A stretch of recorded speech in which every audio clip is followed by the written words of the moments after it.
자, 안녕하세요. 안녕하세요. 네, 반갑습니다. 저는 생애주기 영양 강의할 권수경이라고 합니다. 우리 6주 과정이죠? 맞나요? 네. 자, 제가 저를 3월 달에 이론반에 보신 분들도 많으실 테고, 네, 처음 보는 분들도 많으실 텐데, 이제 시험을 본격적으로 준비를 해야 되잖아요? 그래서, 이 강의는 일단은 기본 이론을 다 안다고 생각하고 들으시는 강의예요. 이론에 대한 것들을 아주 기본적인 것부터는 할 수가 없고요. 문제를 풀면서 그 문제에 해당되는 내용들을 한 번 더 정리를 한다고 보시면 되겠습니다. 제가 뛰어올랐더니 숨이 차네요. 오늘 올 때 괜찮으셨어요? 차 안 막혔어요? 내가 오는 길만 막혔나? 늦을까봐 막 뛰어왔거든요. 자, 이제 저희가 이제 시험을 보면 시험이 전공 시험이 이제 두 교시로 돼 있잖아요. 교육학 빼고 전공 시험이. 그러면 전공 시험이 첫 시간은 14문제가 나와요. 근데 주로 14문제 중에 기입형이 한 8문제 정도 되고요. 서술형이 한 6문제 정도 돼요.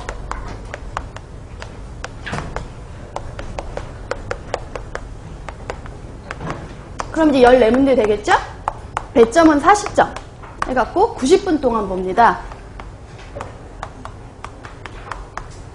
전공 과목 다 나는데 그 중에 한 25%에서 35% 정도는 사실 영양교육 문제가 나요.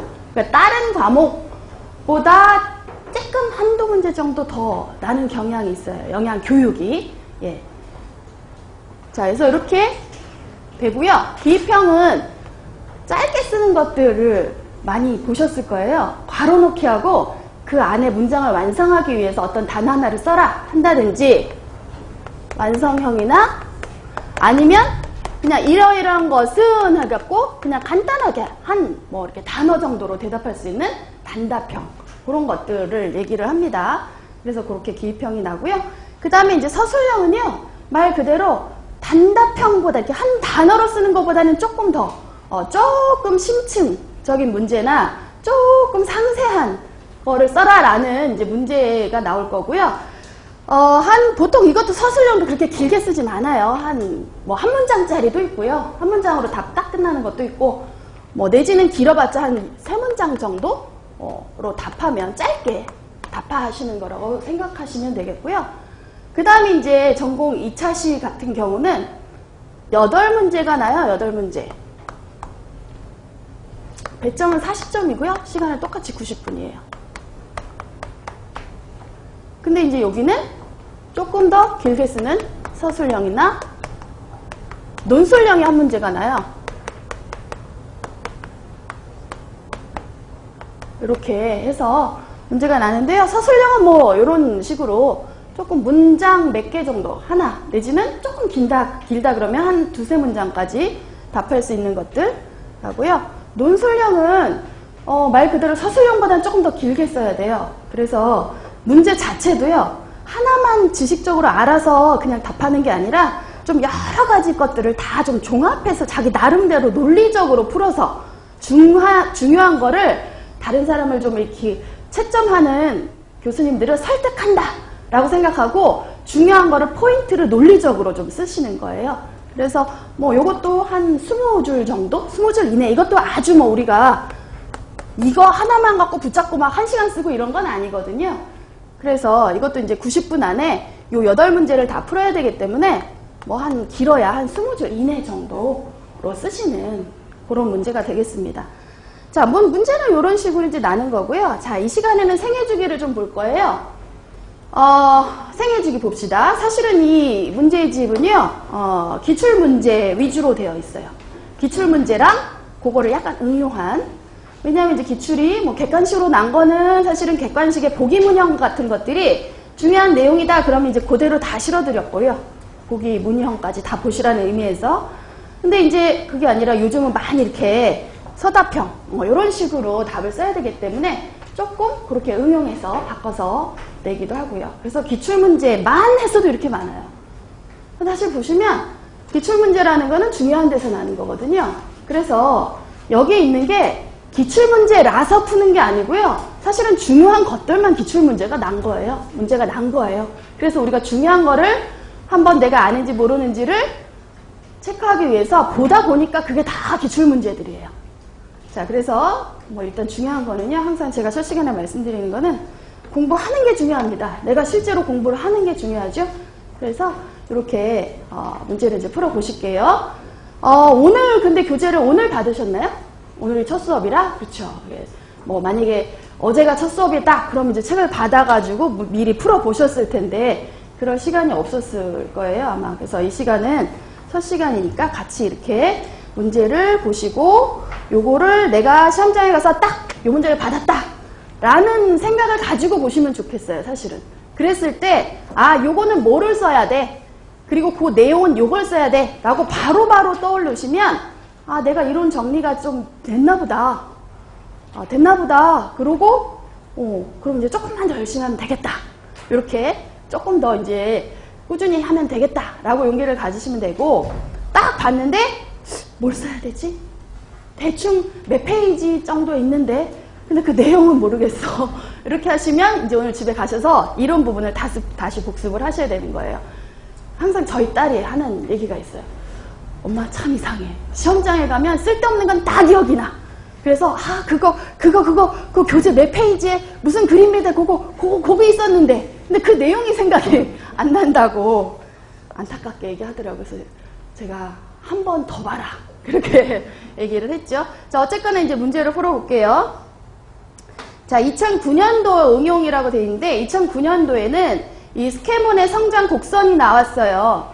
별로 어렵지 않습니다. 사실은 우리 전공 과목의 시험들이요 난이도가 높은 건 절대 아니에요. 근데 다만 양이 많다 보니까 그 양을 내가 다 알고 그게 머릿속에 제대로 정리되어 있는 그 과정이 사실 시간이 좀 걸리는 과정이거든요. 그래서 그게 이제 제대로 안 돼 있을 뿐이지 난이도가 아주 높은 건 아니에요.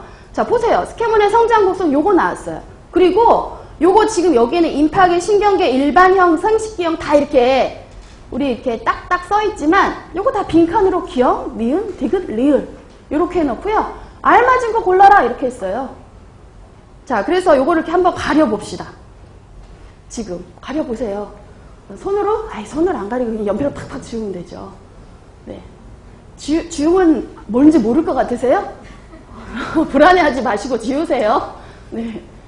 팍팍 지워도 뭔지 쓸 수 있습니다. 옆에다 다시 쓸 겁니다. 자, 시험장에 가면 이렇게 문제가 났단 말이에요. 자, 그래서 이제 요거 하나하나 위에 거부터 자, 채우는 거예요. 위로 보니까 위로 제일 삐죽 튀어나온 거 있잖아요. 한 10에서 12세, 한 12세 정도네요. 12세 정도에 삐죽 올라왔어요. 어느 정도까지? 약 몇 퍼센트? 200%까지. 여기서 말하는 성장률은 이 100이 성인의 치라고 보시면 돼요. 100이. 그랬을 때 보통 다른 기관들은 이 기관의 성장 패턴이잖아요.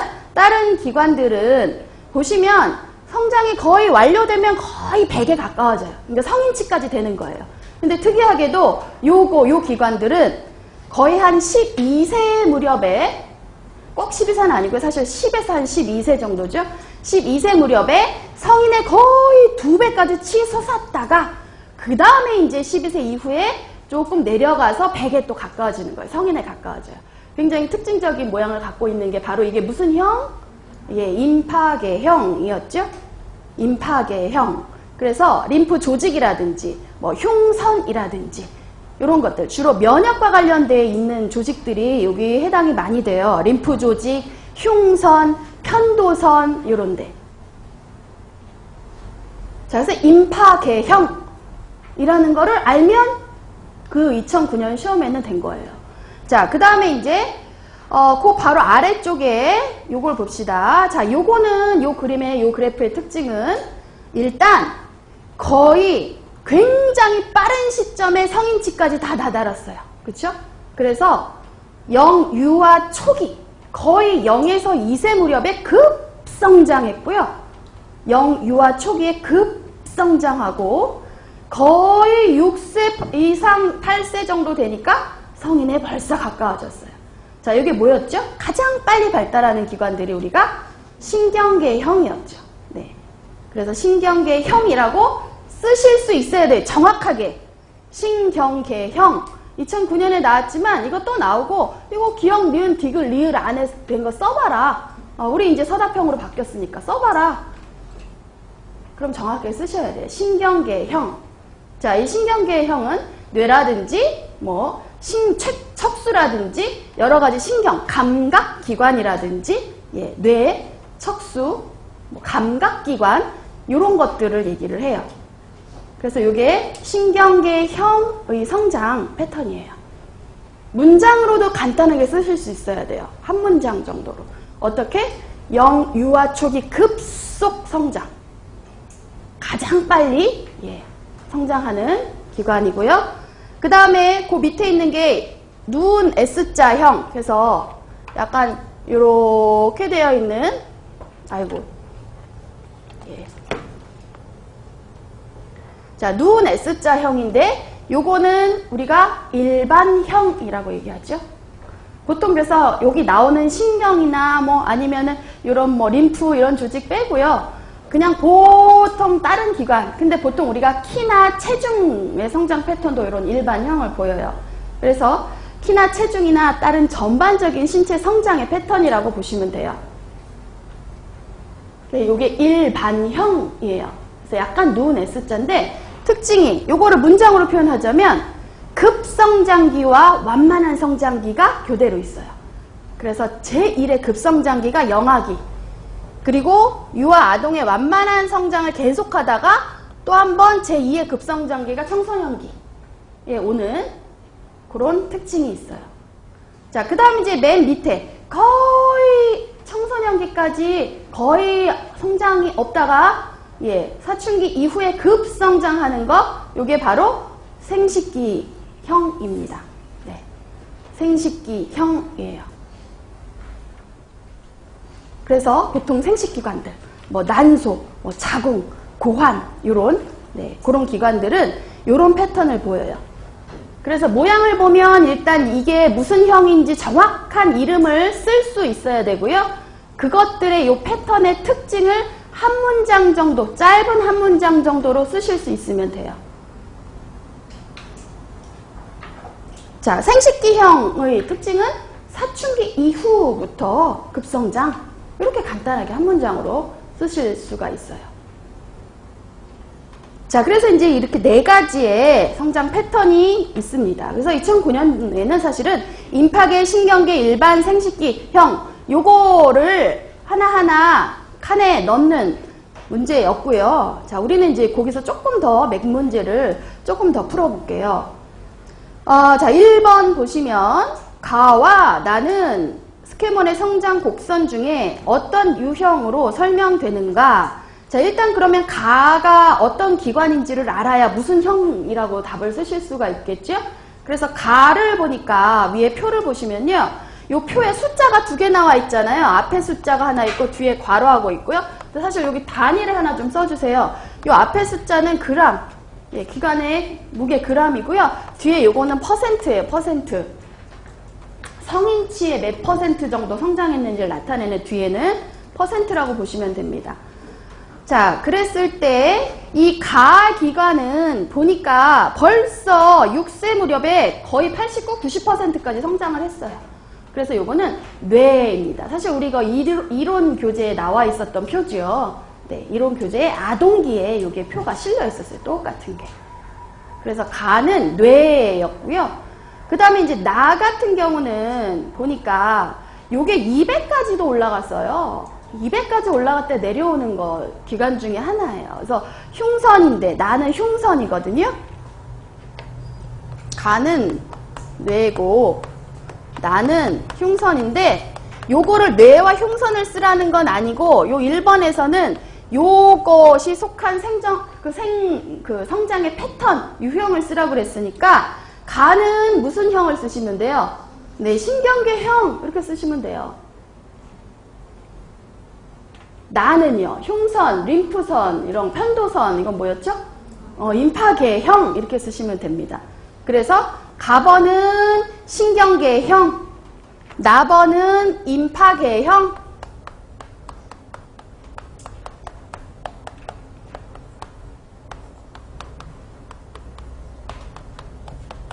이렇게 써주시면 돼요. 자, 그래서 이렇게 써주시면 되겠고, 그 다음에 2번 문제도 요 표와 그래프를 보고 좀 푸셔야 되는데, 청소년기 흡연의 위험성을 설명해 주는 것은 무엇인가? 자, 흡연하면 사실은 제일 위험하다라고 일단 생각되는 게 뭐예요? 폐예요, 폐. 폐입니다. 그런데 폐를 찾아야 돼요. 그럼 위에 표에서. 그래서 보시면, 폐는 특징이 있죠. 뭐냐면, 신체의 기관 중에 가장 늦게 발달해요. 그래서 우리가 청소년기, 이론의 청소년기에서 사실은 청소년기 흡연의 위험성을 얘기하면서 왜 진짜 더 성인 흡연보다도 더 위험하냐. 왜냐하면 청소년 폐는 성인 폐 기능의 몇 %밖에 아직 발달 안 했어요? 30%밖에. 사실은 보세요. 여기 표를 보시면 사춘기라고 되어 있는 요 시기가 이제 청소년이라고 보시면 되겠죠. 요 사춘기라고 되어 있는 표를 보시면 다른 것들은 사실은 상당히 숫자가 그래도 높아 있어요. 예. 근데 제일 낮은 퍼센트를 갖고 있는 거 있죠? 약 한 34%까지밖에 아직 발달을 못한 게 폐예요, 폐. 그래서 사실 청소년 폐는 기능이 그렇게 완전하지 못하고 굉장히 미숙한 상태거든요. 그러니까 흡연하면 성인의 완전히 기능하는 폐도 그렇게 안 좋은데 이렇게 미숙한 폐는 더 큰 위험성이 있습니다. 더 여러 가지 병이라든지 이런 것들에 걸릴 가능성이 많아요. 자, 그래서 요게 이제 폐인데요. 그걸 설명해 주는 게 이제 다를 고르시면 되겠죠. 다. 자, 그래서 가장 늦게 발달하는 거 청소년기에 성인의 약 30% 정도밖에 발달을 못하는 기관이다. 이렇게 기억을 해주시면 되겠습니다. 폐의 특징을 한번 여기서 정리를 하고요. 자, 넘겨보시면 이제 임신기에 대해서 쭉 나옵니다. 사실은 그동안에 임신기에 나왔던 문제는 크게 두 가지예요. 세 가지 정도입니다. 세 가지. 자, 첫 번째는 임신을 함으로써 일어나는 여러 가지 생리적 변화의 내용. 생리적 변화가 어떻게 일어나는지, 뭐 혈액은 어떻게 되고, 신장 기능은 어떻게 되고, 호르몬들은 어떤 변화가 있고, 뭐 이런 것들 있잖아요. 예, 그런 생리적 변화. 그 다음에 대사, 에너지 이용하는 것들이 어떻게 변화가 되고, 그래서 임신 후에 생리적인 변화 하고요. 그 다음에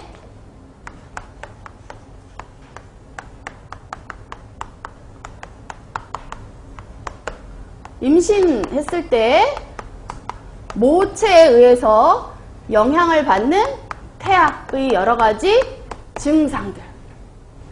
모체가 예를 들어 알코올 음주했다. 그러면 태아는 알코올 증후군 이런 식으로 모체가 무엇을 했을 때 어떤 영향을 받는지 그리고 그 기전들이 어떻게 되는지 이런 것들을 좀 많이 물어봤었고요. 모체가 뭐 엽산이 결핍이 됐다. 그러면 신경관 손상이 된 기형이 발생될 수 있다. 뭐 이런 내용들. 그리고 그 내용들을 조금 구체적으로 영양학적인 내용까지 같이 물어보는 경우가 많았어요. 그래서 이런 것들. 그리고 이제 섭취 기준이죠. 그래서 추가 영양소 섭취 기준에서 임신 시에 추가 분이 얼마나 되는지 이런 것들, 수치, 이거는 이제 당연히 수치를 기억을 하셔야 되는 거예요.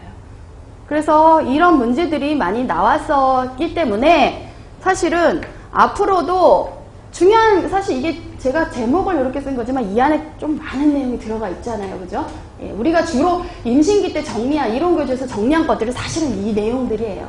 굉장히 좀 많은 내용이 들어가 있긴 하지만 적어도 이런 것들이 이제 주로 났다는 것, 대부분 다 났었어요. 다. 그렇기 때문에 임신기 때 요런 내용들은 완전히 정리를 좀 해주셔야 되는데요. 자, 뭐 요런 내용도 있고 요거와 조금 더 또 다른 이제 보충되는 내용도 있고 그렇습니다. 문제를 풀어보시면. 자, 문제를 이제 볼게요. 3번을 볼까요? 임신 시 나타나는 체중 증가에 대한 내용이다. 괄호안에 알맞은 말을 쓰시오. 자, 일단 체중 증가 하면 굉장히 중요한 임신부의 영양 상태와 태아의 건강 상태를 판정하는 중요한 잣대예요. 왜? 체중 증가가 적당히 됐는지 많이 됐는지 안 됐는지에 따라서 그 산모와 태아의 건강에 굉장히 많은 영향을 주거든요. 그래서 이 체중 증가를 또 많이 물어봤었습니다. 자, 일단 문장을 보면서 하나하나 빈칸도 채워가고 조금 더 보충 설명을 하면서 중요한 내용을 다시 좀 정리를 하시면 머릿속으로 아는 내용들을 정리를 하시면 좋겠습니다. 가번 문장. 자, 초산이며 어린 임신부일수록 체중 증가량이 적다. 자, 요거는 이제 가로는 없는데요. 요거가 맞을까요? 틀릴까요? 이거는 제가 사실은 가로를 하려고 그러다가 잘못해서 그냥 해버렸는데 이건 OX로 합시다. 자, 이거 맞을까요? 적을까요? 아니, 틀릴까요? 맞나요? OX. OX 이렇게 손들어 보라고 할까요? 네. 자, 요거는 사실은 틀립니다. 초산이고요. 어릴수록 체중 증가량이 좀 많은 편이에요. 그래서 첫째 아이라든지 아니면 좀 임산부의 나이가 좀 어릴수록 체중 증가량이 조금 많은 편이고요. 뭐에 비하자면 경산부 둘째, 셋째나 아니면 좀 나이가 많은 임산부에 비해서 조금 체중 증가량이 많은 편이에요. 그래서 좀 임신 경험이 좀 많고 또는 나이가 좀 많은 산모일수록 조금 체중 증가량은 조금 더 적다고 보시면 되겠습니다. 이 문장은 X 틀린 문장이고요. 자, 나번에 보시면 자, 괄호 요 시기에 체중 증가는 모체보다는 태아 성장에 따른 체중 증가에 기인한다. 사실은 이제 체중 증가가 전반적으로 있을 때 우리가 보통 임신을 한 3기, 3분기 정도로 나눠요. 1기, 2기, 3기라고 하기도 하고 뭐 초기, 중기, 후기라고 하고요. 그런데 보통 체중 증가분의 특징을 보자면 1기, 2기, 3기로 봤을 때 이건 이제 우리가 보통 한 40주잖아요. 재태기간이, 임신기간이. 그래서 40주를 그냥 한 3분의 1 정도로 생각하시면 돼요. 너무 어렵게 생각하실 필요 없고요. 그래서 앞에 초반부에 3분의 1가량 정도를 이제 우리가 초기 또는 1기라고 하는데 요때는 거의 없어요. 체중 증가가 없어요. 미약하다. 네, 체중 증가 거의 별로 없습니다.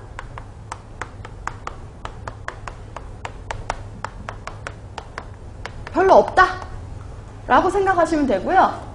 자, 2기 때부터는 이제 좀 체중 증가가 있는데 요 체중 증가가 사실은 약간 1기에 조금 있는 부분이라 이제 2기 때부터 늘어나는 체중 증가분이 요 때는 주로 모체 조직이 증가되면서 체중이 증가되는 경우가 많아요. 그래서 모체 자궁이라든지 모체 혈액이라든지 뭐 모체 유방 조직이라든지 이게 다 늘어나잖아요. 임신을 하면. 그래서 모체 조직에 의한 증가 때문에 나타나는 체중 증가가 크고요. 사실 이것도 2기 정도 되면 사실 1기 정도 되면 거의 대부분 모체에 의한 거고 2기 정도 되면 한 60% 이상 2기의 체중 증가분의 약 60% 이상은 모체 증가분에 의한 거라고 보시면 되고 대신에 3기 증가분은 또 틀려요. 3기는 이때는 많은 체중 증가가 있는데 요때는 주로 태아가 성장하기 때문에 주로 요 체중이 증가하는 거예요. 그래서 3기의 후기의 체중 증가분은 사실은 대부분 태아 성장분에 의한 거라고 보시면 됩니다. 그래서 증가도 이렇게 시기에 따라 약간 양상이 좀 틀리거든요. 그래서 나번처럼 모체보다는 태아 성장에 따른 증가에 기인한다. 이건 이제 후기의 특징이에요. 예, 후기. 자, 그 다음에 이제 다번은 비만한 임산부는 약 6.8 그리고 이제 라번도 같이 좀 보시면 정상 체중인 임산부는 약 11에서 16 제가 다 얘기했어요. 그죠? 네. 그래서 그대로 쓰신 분도 있고 그냥 가만히 넉넉하고 계신 분도 있었는데 제가 이미 답을 말했습니다.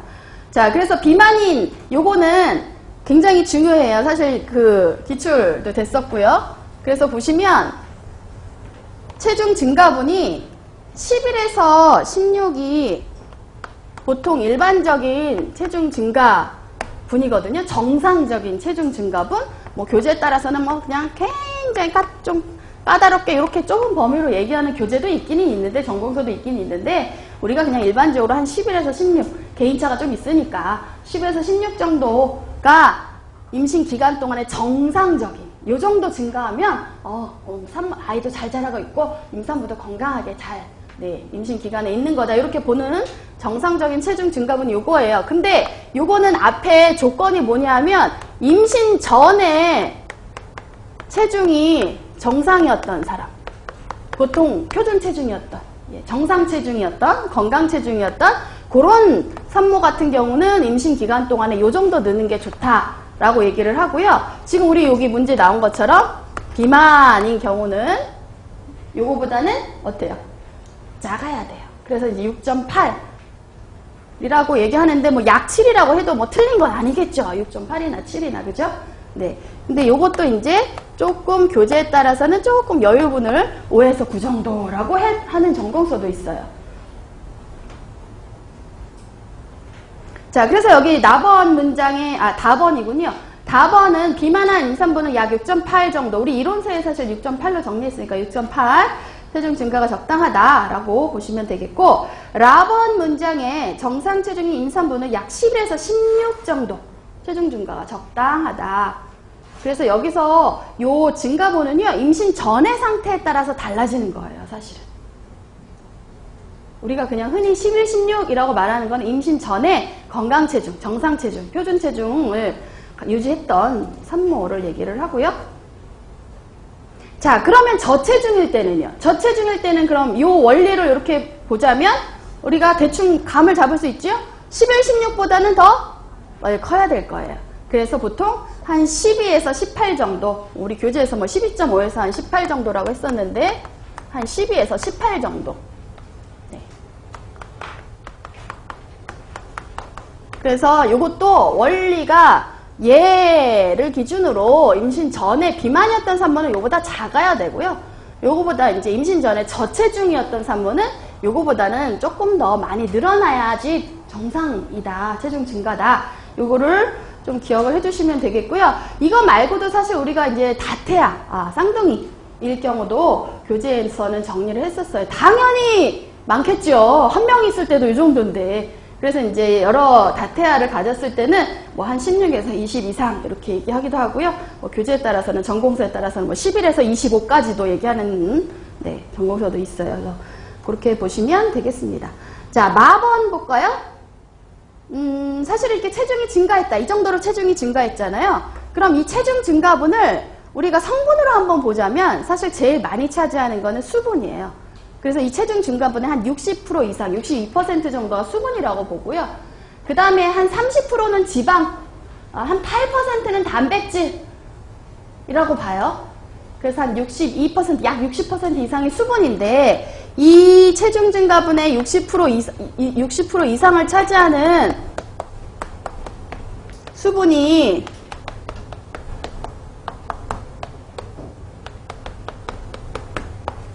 요거를 갖고 이제 여기 문장을 조금 더 깊이 보자면 이 수분 중에서 요 수분 증가량의 대부분은 뭐 때문에 이렇게 수분이 많이 증가한 거냐라고 봤을 때 모체 세포의 외액의 증가에 기인한다고 봅니다. 세포 외액의 증가. 모체예요, 모체. 태아가 아니라요. 모체의 조직의 세포 외액의 증가 때문에 이렇게 많은 수분의 증가가 있었다라고 보고 있어요. 네.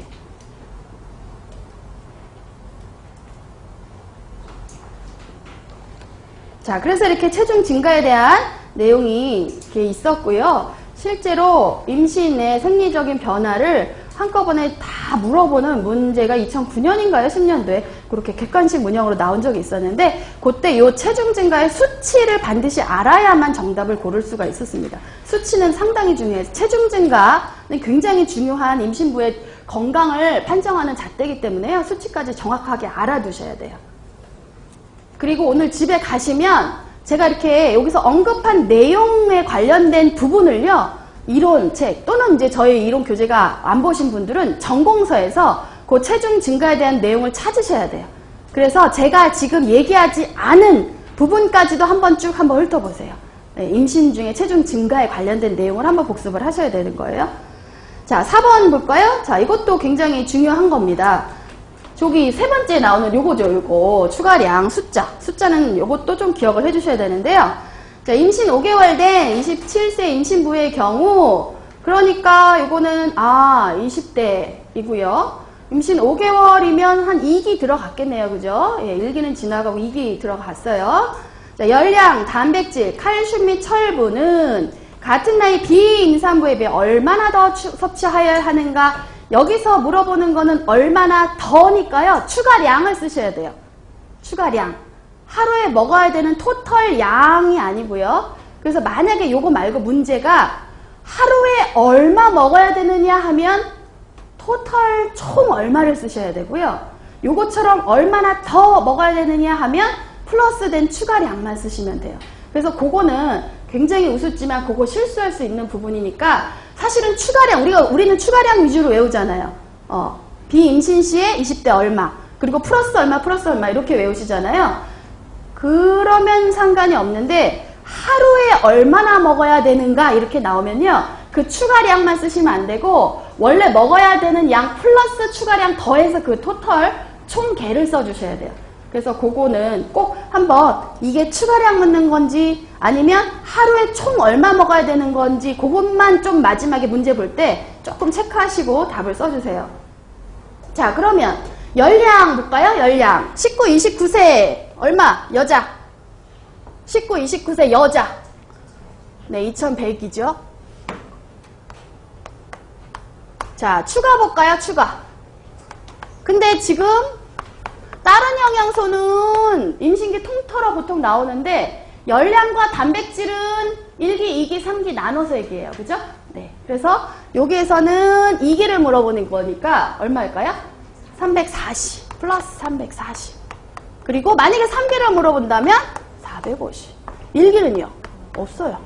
추가 안 먹어도 돼요. 예. 임신했다 그러면 막 먹어야 돼. 사실은 저도 먹는 거 굉장히 좋아하는 참 전공을 잘 선택했어요. 저는 워낙에 먹는 걸 좋아하고 또 이런 걸 궁금해하는데 전공까지 하니까 또 네. 자, 그런데 어쨌거나 그래서 임신을 하면 예전에 기억나는 게 임신을 하면 굉장히 여러 가지 불안과 두려움과 뭐 여러 가지 걱정이 많이 되잖아요, 사실. 근데 한 가지 좋은 점이 있더라고요. 뭔가 내가 맘 놓고 뭔가 먹어도 뭔가 계속 이렇게 먹거나 뭔가 먹고 싶다고 해도 아무도 뭐라고 안 할 것 같은. 네. 근데 사실은 일기 때는요, 더 먹으면 안 돼요. 먹을 필요가 없어요. 네. 자, 그 다음에 이제 단백질 물어봤나요? 단백질. 자, 단백질. 근데 주의하셔야 될 거는요, 2010년 기준으로 많이 외우셨던 분들은 2015년 이제 바뀌었어요. 그래서 그 바뀐 걸로 다시 바뀐 걸로 내게 익숙해지도록 많이 보셔야 돼요. 자, 단백질 몇 g이죠? 20대는 55예요. 50이 아니고요. 예, 55예요. 55, 20대. 자, 그 다음에 이제 단백질은요, 요것도, 여기는 없죠. 자, 얘는, 네, 그램, 그 다음에 30g입니다.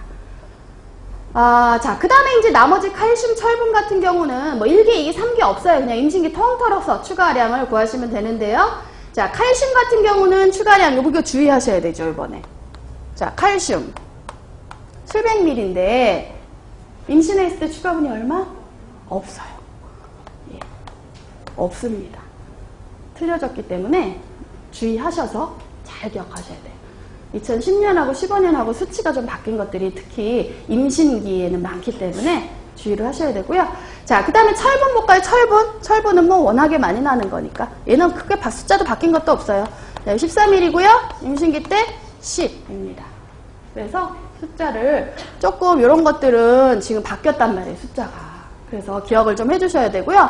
이런 거 20대 여성의 그냥 비임신 여성에게서도 단백질 같은 경우 조금 잘 기억을 해주셔야 돼요. 숫자를. 자, 5번 볼게요. 그래서 숫자는 앞으로 몇 번 계속 나올 겁니다. 그리고 다른 것들이 나올 때마다 제가 추가량을 계속 물어볼 거예요. 선생님들이 계속 답을 해주셔야 됩니다. 네. 반복하면 저절로 기억이 되거든요. 네, 5번을 보지요. 5번.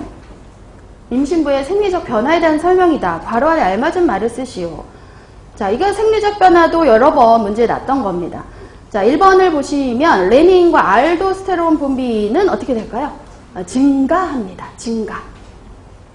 그래서 심장에서 레닌, 그 다음에 이제 알도스테론 같은 것들이 증가를 하기 때문에 요게 증가되면 이제 몸에 수분과 나트륨이 자꾸 더 보유하게 되는 거죠. 네. 수분과 나트륨이 체내에 더 보유하는 쪽으로 갑니다. 자, 2번 심박출량도 어떻게 돼요? 증가죠, 증가. 심장에서 자꾸 피를 팍팍 뿜어줘야 그 혈류를 온 몸에 돌면서 심장으로도 가고, 이제 태반이 이제 만들어지면 태반으로도 가서 태반을 통해서 아이한테도 엄마 혈액 속에 있는 영양소나 산소 같은 것들이 공급이 많이 될 거예요. 그래서 심박출량이 증가하고요. 자, 그 다음에 이제 혈액량 자체가 증가해요. 혈액. 근데 혈액은 우리가 혈장과 혈구로 되어 있잖아요. 그래서 이거 좀 지워야겠네요. 네. 혈장과 혈구를 굳이 따로 증가분을 좀 보자면, 왜 애들이 양상이 좀 틀려요. 혈장 증가분이 더 크단 말이죠. 혈장도 증가하고요. 혈구 생성도 증가해요. 둘 다 증가합니다. 다만 증가율에 있어서 혈장 증가가 적혈구량 증가보다도 큽니다. 크다. 그래서 얘는 45, 50, 거의 50% 늘어나요, 사실은. 얘는 해봤자 한 20% 밖에 안 늘어나거든요. 밖에라고 하는 거는 이제 요거에 비해서 작다라는 의미예요. 네. 증가합니다, 둘 다. 근데 얘가 훨씬 더 증가해요. 그래서 이제 혈액 희석 현상이 나타나는 거죠. 그래서 뭐 헤모글로빈 수치라든지, 사실 그거는 혈액 중에 헤모글로빈이 얼마나 들어있는지 농도잖아요. 그러니까 헤모글로빈 수치도 좀 떨어지고요. 뭐 혈중 알부민 수치도 사실 좀 떨어지고요. 왜? 만들어지긴 많이 만들어지는데 혈장이 워낙 많아지다 보니까 약간의 희석 현상들이 일어나요. 그래서 그런 거. 근데 주의하셔야 될 게 하나 있어요. 콜레스테롤 치죠. 혈중 콜레스테롤. 그거는 희석 때문에 낮아지지 않아요. 혈중 콜레스테롤 치는 살짝 올라간다고 보시면 돼요. 왜냐하면 콜레스테롤은 워낙 이게 많이 생성되면서, 콜레스테롤이 사실은 태아의 성장이라든지 또는 이런 그 세포, 엄마 조직도 마찬가지. 엄마 조직도 지금 막 이제 늘어나는 거거든요. 태아도 막 새로 조직을 만들어야 되고요. 그렇기 때문에 이런 성장과 조직의 발달할 때는, 사실 세포 발달할 때는 또 굉장히 중요하단 말이에요. 그래서 몸이 임신을 하면 콜레스테롤 대사가 굉장히 생성이 많이 되는 쪽으로 가요. 그러다 보니까 혈중 콜레스테롤치는 이렇게 숫자가 낮아지진 않습니다. 그거는 다른 거와는 좀 달라요. 다른 대부분의 혈중 수치들이 좀 떨어지는 반면에 콜레스테롤치는 조금 올라가요. 자, 어쨌거나 3번에서는 혈장량 증가가 크다라고 하시면 되겠고요. 자, 기초대사 당연히 증가죠. 네. 기초대사가 증가합니다. 사실 후기로 갈수록 더 많이 증가합니다. 초기보다는. 초기는 그렇게 증가가 많지는 않고요. 후기로 갈수록 기초대사가 많이 더 대사율이 커진다. 증가합니다. 증가. 자, 5번도, 자, 이거는 이제 여러 가지 대사, 영양 대사에 있어서 임신 후기로 갈수록 인슐린의 뭐가 증가된다. 그쵸. 우리 지난번에 전기, 후기 딱 이렇게 나눴을 때 인슐린의 전기는 민감성, 후기는 저항성, 이렇게 정리를 했었어요. 예, 전반부는 인슐린의 민감성이 증가하기 때문에 엄마 모체에 여러 가지 합성작용이 잘 일어나는 거예요. 인슐린이 하는 일이 사실 뭐예요? 포도당 갖다가 글리코겐 만들고 지방도 만들고 뭐 단백질도 합성하는 거 촉진하고, 그래서 요거가 늘어났다는 얘기는 모체에 글리코겐이나 지방 합성이 굉장히 잘 된다는 얘기. 그래서 모체에다 그걸 싸놔요. 근데 반면에 이제 후기로 가면 양상이 확 달라지죠? 인슐린의 저항성이 증가돼요. 인슐린이 기능이 잘 안 되는 거예요. 그래서 혈중에 당이 높게 유지돼요. 계속 밥 먹은 뒤에. 그러면 그 높게 유지된 당이 이렇게 혈액순환하면서 어디로 가요? 태반을 통해서 태아에게 가요. 왜? 요때는 태아가 본격적으로 막 크는 때인데, 그때 주로 이용하는 에너지원이 바로 포도당이에요. 태아는 굉장히 많은 포도당을 필요로 하는 시기. 그래서 엄마가 자기가 안 쓰고요. 태아에게 다 줘요. 그래서 이때 이제 우리가 태아, 이건 앞으로 계속 여러 번 나올 거니까요. 네. 그래서 저항성이 증가하는 시기입니다.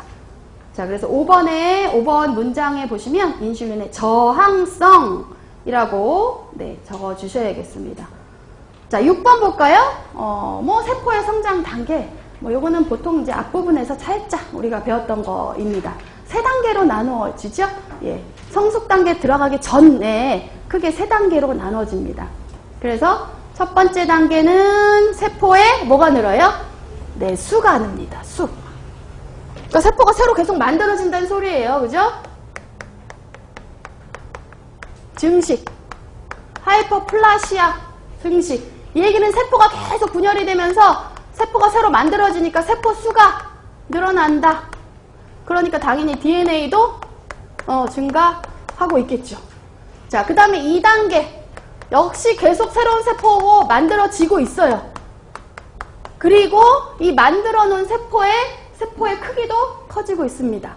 그래서 만들기도 하고 새롭게 계속 만들어지기도 하면서 세포 자체의 크기도 커지고 있는 하이퍼트로피 단계. 플라시아와 하이퍼트로피가 같이 일어나요. 증식과 비대가 같이 일어나요.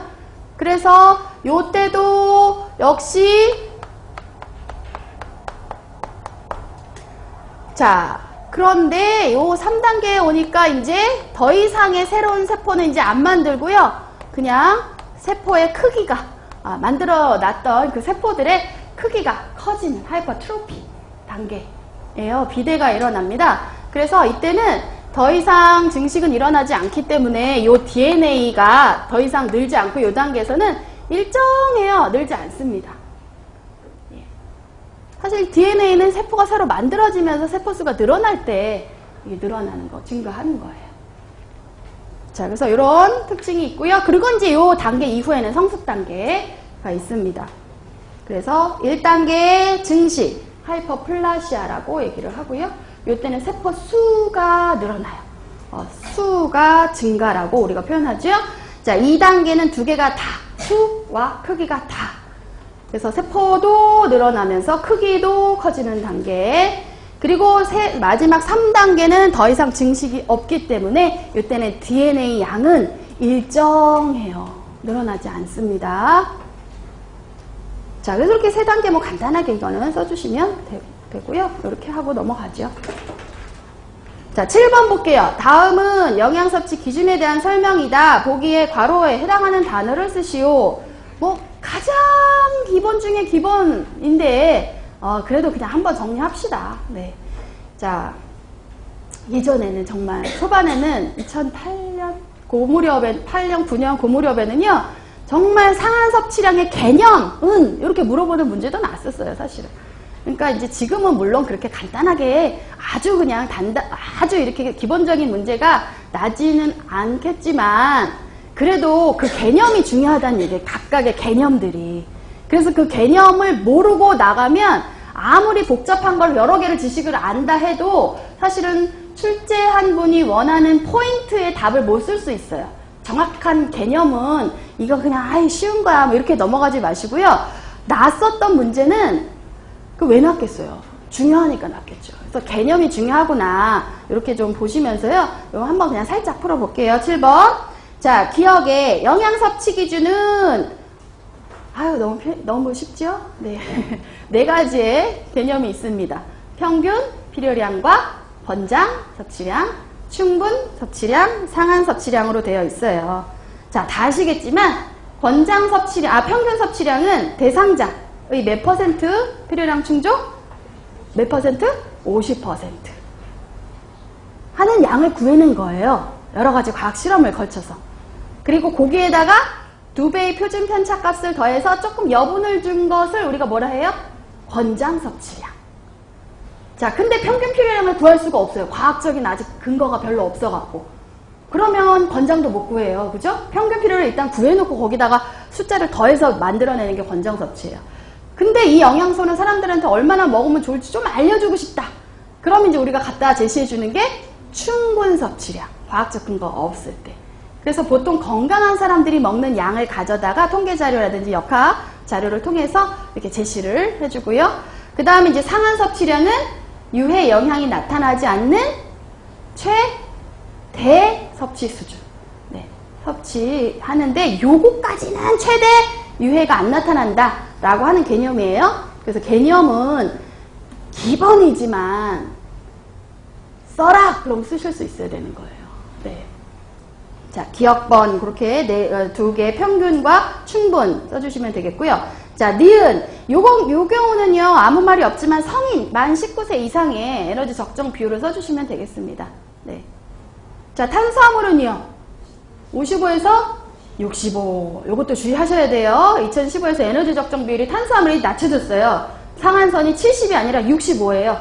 그래서 탄수화물 55에서 65, 이거 주의하시고요. 그냥, 너무나 55, 70이 너무나 익숙해져 있어갖고, 나도 모르게 막 그렇게 막 이렇게 60이라고 했음에도 불구하고 나도 모르게 60, 50에서 70으로 눈이 가는 경우가 가끔 있을 수 있어요. 자, 그리고 지방은요. 예. 그 5가 어디로 갔겠어요. 그죠? 네, 이쪽 지방으로 갔습니다. 자, 그리고 단백질은 똑같아요. 7에서 20이고요. 자, 근데 여기 영아의 경우는 어때요? 충분 섭취량으로 제시하고 있죠. 에너지 적정 비율이 아니고요. 그래서 우리 에너지 적정 비율 보면 1세 이후 이렇게 나오고요. 3에서 18세, 19세 이상 이렇게 나와요. 1세 밑에는 없습니다. 영아 때는 없어요. 적정 비율이. 자, 그래서 영아의 경우는 충분 섭취량으로 설정해주고 있고요. 탄수화물이나 지방 같은 경우. 단백질은 조금 다르긴 하죠. 영아 정기는 충분이고 영아 후기는 권장으로 돼 있어요. 단백질은. 네. 자, 디귿. 식이섬유의 영양 섭취 기준은 1세 이상 모든 연령에서 충분으로 설정되어 있고요. 자, 이때 성인치는 그냥 이건 상식으로 알아두시는 거예요. 성인치. 성인은 남자는 25g, 여자는 20g. 네, 숫자까지 그냥 다 알아두시고요.